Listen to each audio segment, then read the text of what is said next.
ಮಲೆನಾಡು ಭಾಗದಲ್ಲಿ ಕೃಷಿಯನ್ನೇ ನಂಬಿ ಬದುಕುತ್ತಿರುವ ರೈತರಿಗೆ ಆರ್ಥಿಕ ಸಂಕಷ್ಟದ ಬೆನ್ನಲ್ಲೇ ಈಗ ಕಾಡಾನೆಗಳ ಹಾವಳಿ ಶಾಪವಾಗಿ ಪರಿಣಮಿಸಿದೆ. ತಾಲೂಕಿನ ಅರೇಹಳ್ಳಿ ಹೋಬಳಿಯ ಮಲ್ಲಾಪುರ ಗ್ರಾಮದಲ್ಲಿ ಕಳೆದ 4-5 ದಿನಗಳಿಂದ ಕಾಡಾನೆಗಳು ನಿರಂತರ ದಾಂಧಲೆ ನಡೆಸುತ್ತಿದ್ದು ರೈತರು ಕಣ್ಣೀರಲ್ಲಿ ಕೈ ತೊಳೆಯುವಂತಾಗಿದೆ.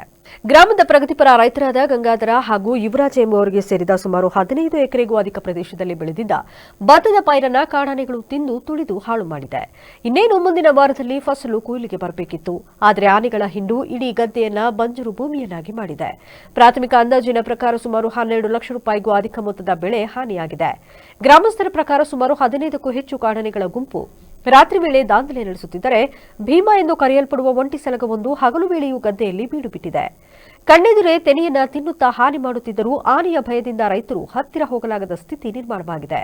ಜಮೀನಿನಲ್ಲಿ ಕೆಲಸ ಮಾಡುತ್ತಿದ್ದ ವೇಳೆ ಒಂಟಿ ಸಲಗವೊಂದು ರೈತರೊಬ್ಬರನ್ನ ಬೆನ್ನಟ್ಟಿದ ಘಟನೆಯೂ ನಡೆದಿದೆ. ನಿನ್ನೆ ಕೆಲಸ ಮಾಡುತ್ತಿದ್ದಾಗ ಆನೆಯೊಂದು ನನ್ನ ಅಣ್ಣನನ್ನ ಅಟ್ಟಡಿಸಿಕೊಂಡು ಬಂದಿತ್ತು.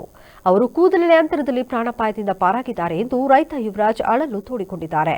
ಈ ಬಗ್ಗೆ ಸ್ಥಳೀಯರು ಅರಣ್ಯ ಇಲಾಖೆ ಅಧಿಕಾರಿಗಳು ಕೂಡಲೇ ಸ್ಥಳಕ್ಕೆ ಭೇಟಿ ನೀಡಿ ವೈಜ್ಞಾನಿಕವಾಗಿ ಆನೆಗಳನ್ನು ಕಾಡಿಗಟ್ಟಬೇಕು ಮತ್ತು ಸಂತ್ರಸ್ತ ರೈತರಿಗೆ ಸೂಕ್ತ ಪರಿಹಾರ ನೀಡಬೇಕು ಎಂದು ಒತ್ತಾಯಿಸಿದ್ದಾರೆ. ಅಂತಂದ್ರೆ ಗದ್ದೆಲ್ಲ ಆನೆ ಲೂಟಿ ಹೊಡೆದು ಬಿಟ್ಟಿದ್ದಾವೆ. ಏನು ಅಂದ್ರೆ ಏನು ಉಳಿಸಿಲ್ಲ. ಆ ಹುಲ್ಲ ಬರೀ ತೆರೆ ಹುಲ್ಲು ತುಣಿದು ಬದ ಎಲ್ಲ ಹಾಳು ಮಾಡಿ ಕೂಡಿಸ್ಬಿಟ್ಟಿದ್ದಾರೆ. ನಾವು ಇದನ್ನೇ ನೆಚ್ಕೊಂಡಿರೋದು. ಮುಂದಕ್ಕೆ ಹೇಗೆ ಮಾಡೋದು, ಏನು ಕತೆ, ಜೀವನ ಹೇಗೆ ನಡೆಸೋದು ಒಂದೂ ಅರ್ಥ ಆಗ್ತಾ ಇಲ್ಲ.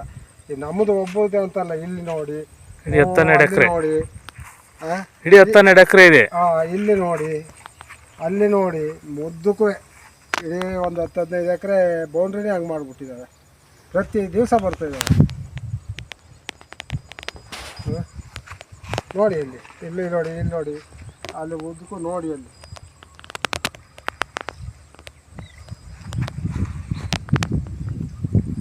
ಈಗಾದರೆ ಹೇಗೆ ಮಾಡೋದು ನೋಡಿ ನೋಡಿ